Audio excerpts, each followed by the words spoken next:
J-E-L-L-O. The Jell-O program, coming to you from Hollywood, California, starring Jack Benny, with Mary Livingston, Phil Harris, Dennis Day, and yours truly, Don Wilson. The orchestra opens the program with Silver Threads Among the Brass Section.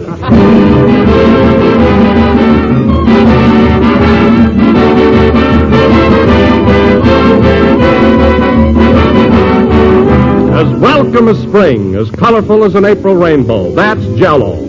One of the gayest, cheeriest desserts you ever laid eyes on. Jell-O's glowing colors offer a rich invitation you simply can't resist. And when you taste its intriguing flavor, you're tasting a flavor that's beyond compare when it comes to downright goodness. Because Jell-O's grand flavor is just as delightful and refreshing as the juicy, ripe fruit itself. Jell-O is one of the easiest desserts to prepare, too. It dissolves instantly in lukewarm water, sets as quick as a wink. So ask your grocer for several packages of Jell-O, choosing any or all of Jell-O's 6 delicious flavors: strawberry, raspberry, cherry, orange, lemon, or lime. By the way, next time you try strawberry, raspberry, or cherry Jell-O, just notice how much better they are than they've ever been before. Each has a new improved flavor obtained by using a natural flavor base artificially enhanced. And the result is something truly distinctive, really swell. Try a rich, shimmering mold of Jell-O tomorrow.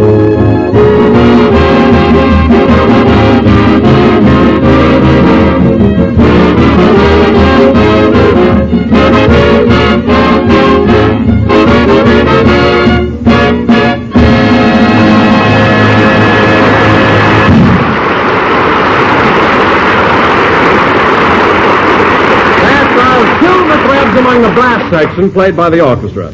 And now, ladies and gentlemen, we bring you our master of ceremonies who has just returned from a quick trip to Chicago, Jack Benny. Thank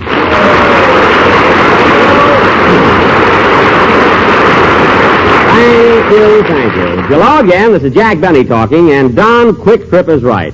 I was in Chicago and back before I knew it. 3,600 miles. Oh, that's really traveling. Did you fly, Jack, or did you go by train? I took the train down, and that's the first time I've ever been on the streamliner. You talk about modern design, I never saw anything like it. The engine was streamlined, the coaches were streamlined, and the compartments were so compact and narrow. Well, you see, Jack, that's to cut down wind resistance. Everything has to be streamlined. I know, Don, and I'm in favor of it. But when the conductor asked me to tape back my ears, I thought that was going too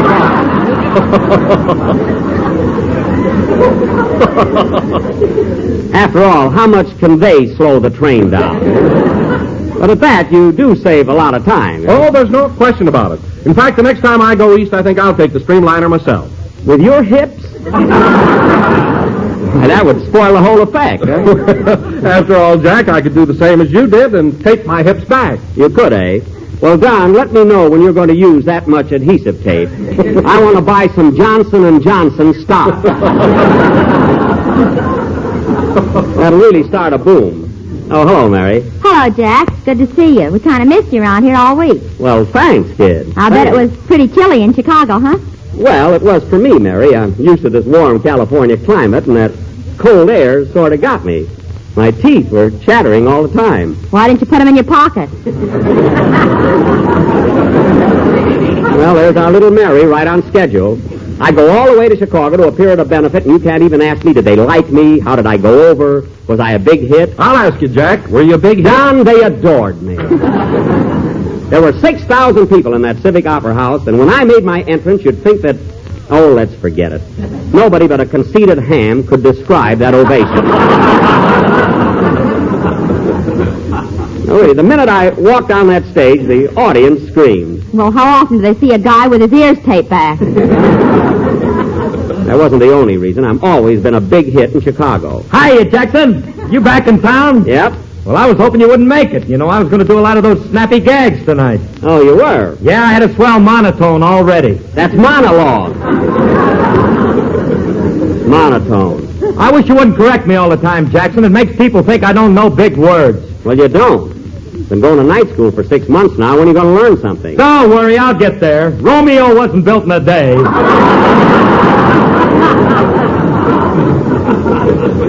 No, fine. Romeo, yeah. Say, Phil, why don't you ask Jack if he was a big hit in Chicago? Don and I got a face full of it already. Well, I was a hit. What do you want me to do, lie about it? Oh, yeah, you played that big benefit for the Greek war relief, didn't you? Yes, and it was a swell affair, too. Did you get paid for it? No, it was a benefit, Mary. Naturally, I didn't get any money. Did you know that ahead of time? Well, certainly. Certainly I did. Of course. Well, didn't you even sell magazines on the train? Oh, quiet. And that reminds me, Mary, I want you to stop kidding me about being cheap. Thanks to you, I had the most embarrassing thing happen at the station in Chicago. What was it, Jack? Well, Mary keeps saying I'm cheap so much, people get to believe it. Here's what happened, Don. I got off the train in Chicago carrying 4 heavy grips, and all the red caps just stood there looking at me. You mean they didn't offer to take your baggage? No, they just stood there. So I said, well, how about it? Will one of you fellows help me or not? Finally, one little red cap came over and said, I'll take your grips, Mr. Benny. Uh-huh. So I said, are you sure you want to? He said, yes, if you can do a benefit, I can.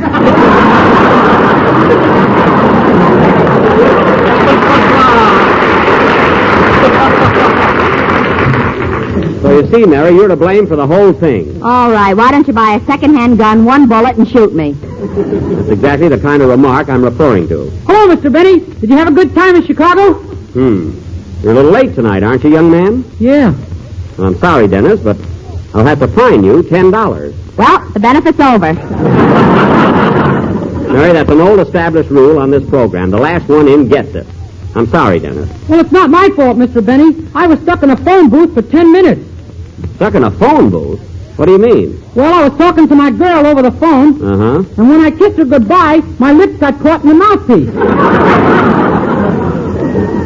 Well, my goodness, Dennis, as long as your girl wasn't right there, you didn't have to kiss her with so much feeling. Well, she says I'm better over the phone than in person. Well, she ought to know. What a kid. Say, Jackson, that reminds me. Did you call up that number I gave you in Chicago? What number? You know, the one I gave you before you left. Mamie Peterson. Oh, yeah. Well, that was a smart trick you pulled on me, Phil.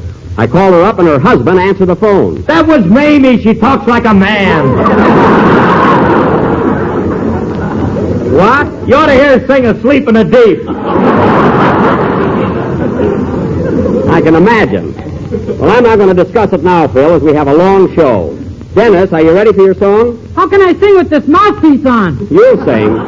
You'll sing. Go ahead. This is some program. Dennis is wearing a mouthpiece, you got tape on your ears, and my slip is showing. Well, pull it out. Sing, Dennis.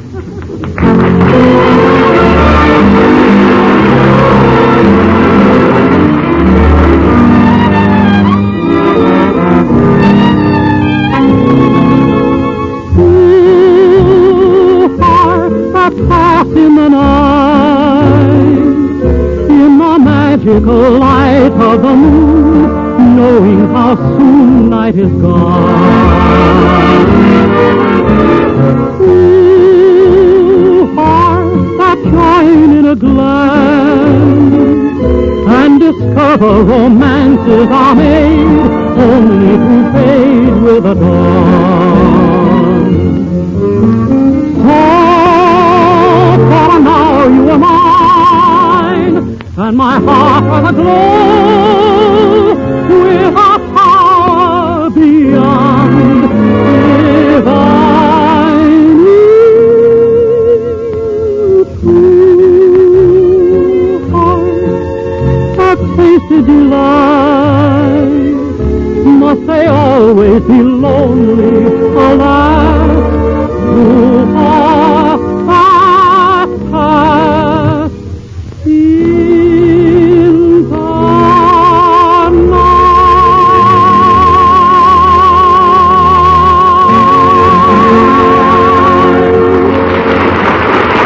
That was Two Hearts That Pass in the Night, sung by Dennis Day through a mouthpiece which belongs to the Southern California Telephone Company. And now, ladies and gentlemen, as we announced last week, for our feature attraction this evening and our cultural contribution of the season, we have with us tonight 4 youngsters from one of radio's most popular programs, which comes to you every Wednesday night from Chicago, the Quiz Kids.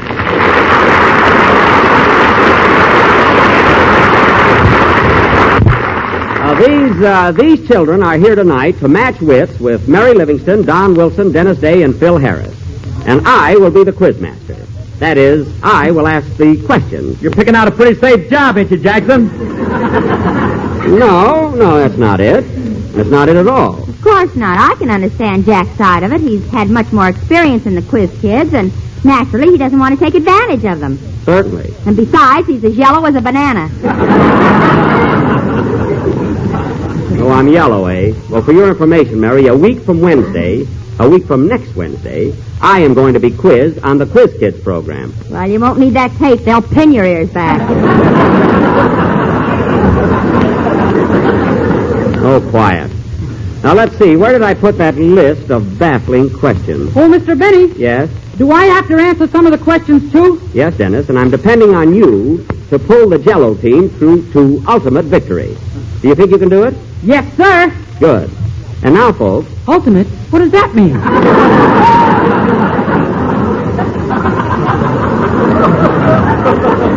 oh, fine. That's a nice start we're getting, huh? Don't worry, Jackson. Ask me the tough one. I'll pull us through to ultimate. That's ultimate victory. Phil, that's ultimate victory. Ultimate is an adjective. Why not? Well, I'd call this off right now, but the Quiz Kids came all the way from Chicago. Don, I hope you won't let us down. I'll do my best, Jack. Of course, it's only fair to tell you that in school I flunked in everything but cooking.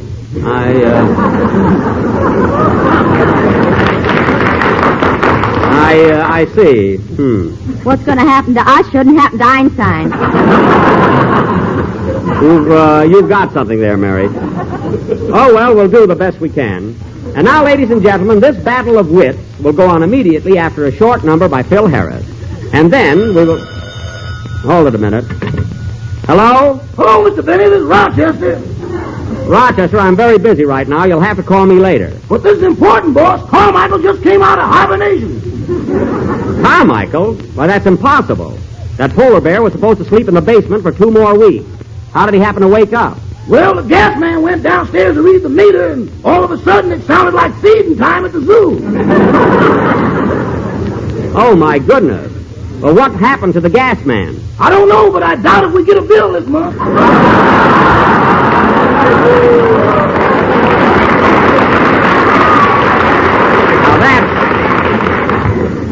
Now that's just silly. Rochester, Carmichael wouldn't hurt a fly. He was just playing, that's all. Yeah, but where's the man? Stop being so pessimistic. Now, Carmichael's pretty hungry after sleeping all winter, so the first thing you have to do is give him a big dinner. Well, all we got in the icebox is some roast beef. All right, put that on a plate and give it to him. Uh-huh. But don't let him eat too fast. This is his first meal. Second meal, where's the man?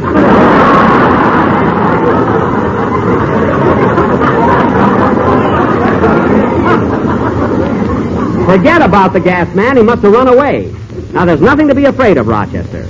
After you feed Carmichael, take him in the bathroom and give him a nice warm bath. Uh-huh. Scrub him good, comb his hair, and brush his teeth. Uh-huh. And then, after you've done that... After I've done what? After you brush his teeth. I forgot to tell you while I was combing his hair, I fainted. What? Threw some brandy on me. Now, cut that out. And if you're such a baby, I'll take care of the whole thing when I get home. Now, goodbye. Goodbye. Oh, say, boss. Now what? Are you really going to have the quiz kids on your program tonight? Yes, I am. They're supposed to be pretty smart, ain't they? They're brilliant. They know everything. Well, ask them what happened to the gas man. Will you forget about that?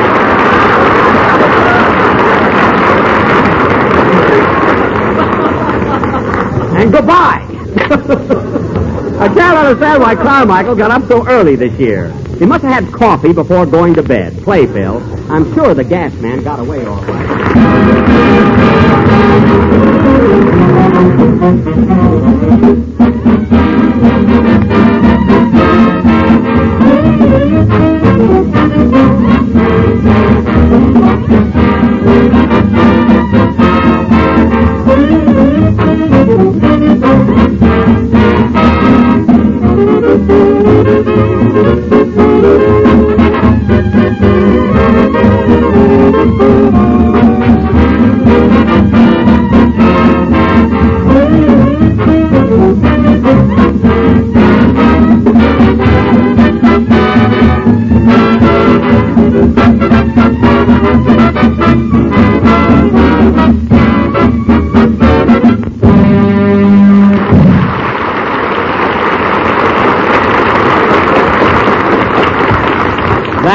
that was a very short number played by Phil Harris and his orchestra, and quite enough, believe me. Oh, Gerard, are all you children here? Yes, we are, Mr. Benny. Good, good. Well, here we go, folks. The Quiz Kids versus the Jell-O Kids. And may the best team win. May the better team win. Oh, yes.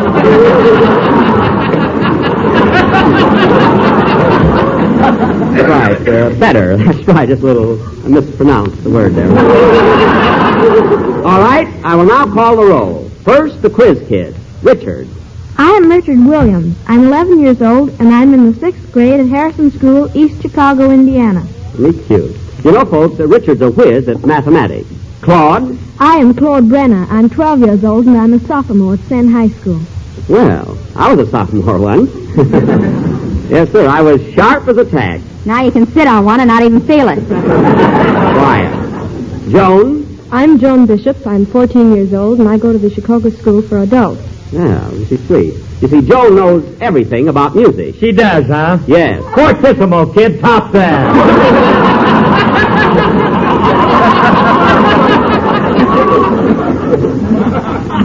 Keep out of this, Phil. You don't even know what fortissimo means. Oh, stop, will you? Fortissimo means when you're playing a violin and you pluck on the strings. That's a cadenza. Isn't it, Joan? No, Mr. Benny. When you pluck the strings, the musical term is pizzicato. Oh, yes, of course. I was thinking of raviola. That's it, Joan. Oh, brother.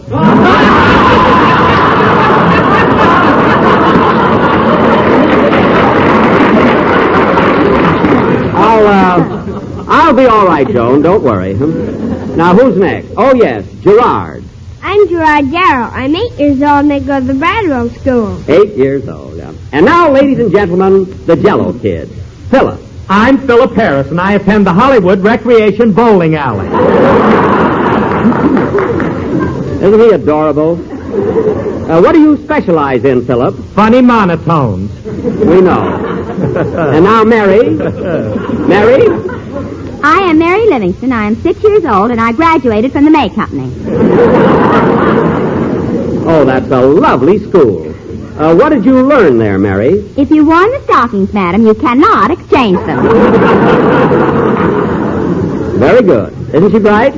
Now, Donald. I am Don Wilson. I'm 7 years old, and I have 8 chins. Isn't he a doll? Sit down, Donald, but easy. Now, Dennis. I am Dennis. Dennis? Day. Dennis Day. Fine chance we've got. How old are you, Dennis? I'll be 1 in December. You'll be 1? Yes, my mother's raffling me off.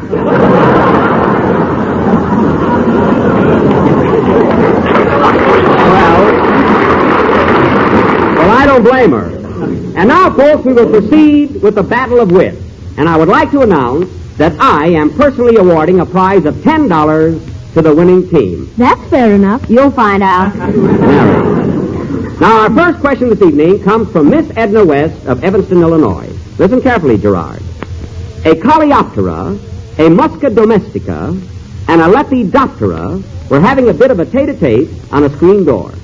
Now, if you suddenly appeared with a fly swatter, one of the party would leave quite hastily. Who would it be? The Coleoptera, the Musca domestica, or the Lepidoptera? Wipe your chin. Why?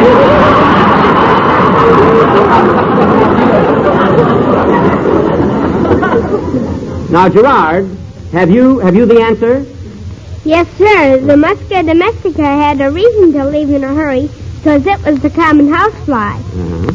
The Coleoptera and the Lepidoptera shouldn't leave in a hurry because the Coleoptera is the beetle, the Lepidoptera is the moth. Very good, Gerard. That's 1 point for the quiz kid. Now, Dennis, in order to be absolutely fair, I'm going to ask you a question along the same line. Now, listen carefully. What fly would you associate with butter?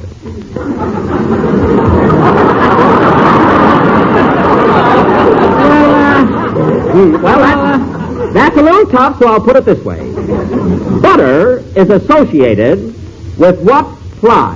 The butterfly, of course. Gerard, I didn't ask you. This question is for the Jell-O Kids. Dennis, do you know the answer? No, sir. Mary Livingston. Mary Livingston. The butterfly. Correct. And there's a point for the Jell-O team. Both sides are even. Now, let's see. Or is it a bumblebee? The question is over. Now, here's a problem in mathematics sent in by Miss Catherine Johnston of Los Angeles. I think this is in your department, Richard. I'm ready, Mr. Benny. Now, listen carefully. Two men who earn $450 and $150 a month, respectively, decide to build a house and divide the cost in proportion to their incomes. Each of these two men has three sons who help with the work, but they cannot work full time. Listen carefully. One works every day, the second every other day, the third every 30, and so on. Are you following, Richard? Yes, are you?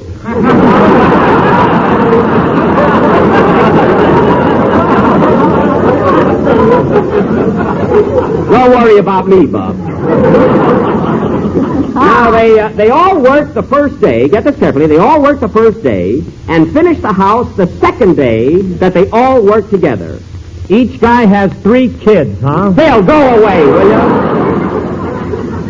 Now, Richard, one joint owner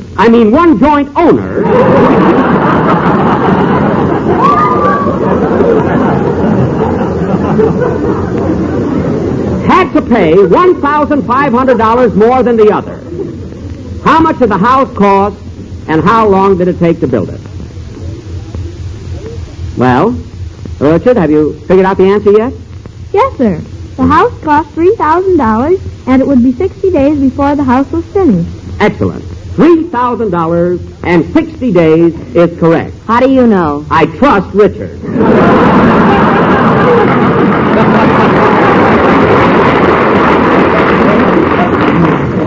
Now, Dickie boy, Richard, will you please tell us how you arrived at the 60 days? Well, you find the prime factors in each number and multiply them the most times they appear in any one group of numbers. So that would be multiplying 1 by 2, by 2, by 3, by 5. Oh, yeah, if you don't get that prime factor, you're a dead pigeon. Oh, really? You must prime it up, you know. If I was Richard, I'd kick you right in the shins. Quiet. Continue, Richard. By multiplying these prime factors together, you get the product of 60, which is the least common multiple of these numbers. Obviously. Very good, Richard. I was afraid you'd miss on that least common multiply. And there's another point for the quiz kids, making the score 2-1. Now, Mary, here's your question. The answer is 15. Wait till I ask you. Now, Mary, concentrate. If you had 20 apples and your mother took away 5, how many would you have? I give up. You know it's 15. The score is now 2 for the quiz kids and 2 for the Jell-O Kids. That was a tough one, Mary, but you came through. There's something funny going on around here. Gerard, if you don't think that's fair, I'll ask one of the Jell-O team another question. Donald Wilson. Yes, sir? Now listen carefully. If you are on your way to your neighborhood grocer, and his store was 2 miles from your house, and you could make it in 17 minutes by rowing a boat across the river, have you got it so far? How wide is the river? 350 feet. I see. However, on this particular day, there is a strong current carrying you downstream at the rate of 3.6 miles per hour. So it takes you an extra 23 minutes to reach the grocery store. Now, here's the question. What did you buy when you got there? Jell-O! Absolutely correct.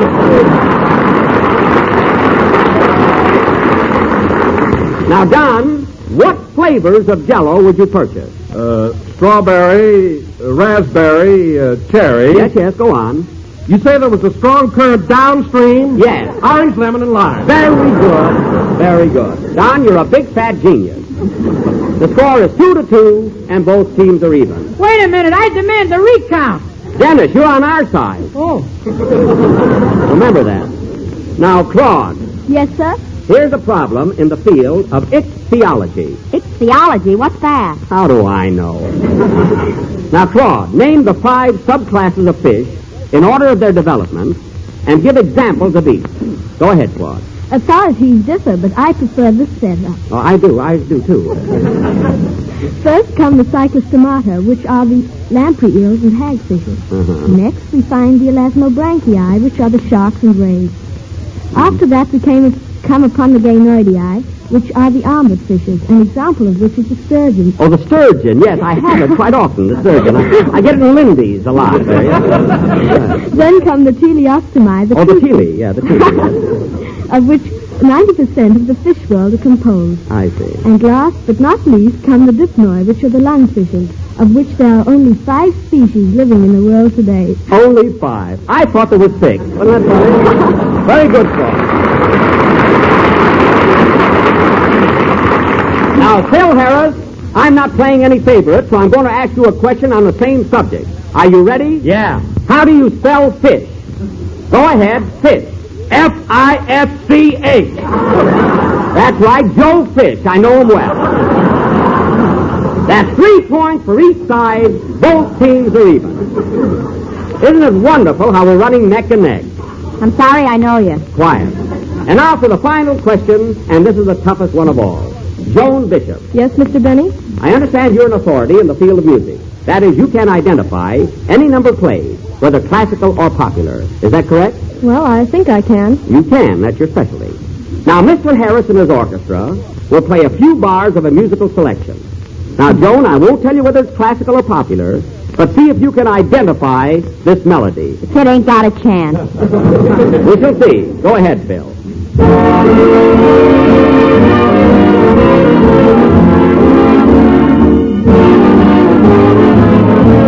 All right, that's enough, boys, all right.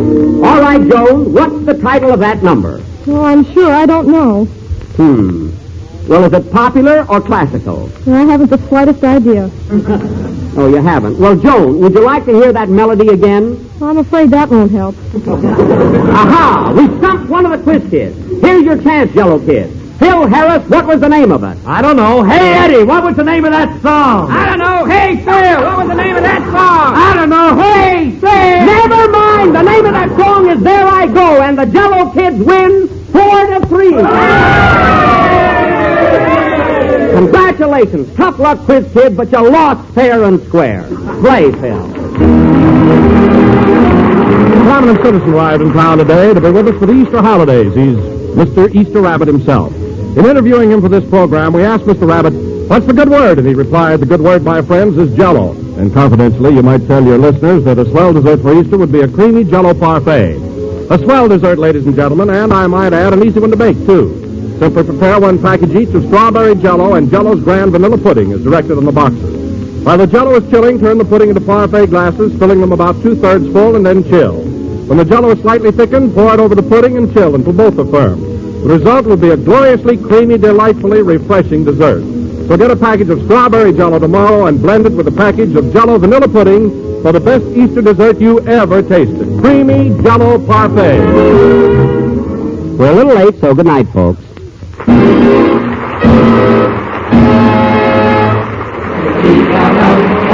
It's the National Broadcasting Company.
Thank you.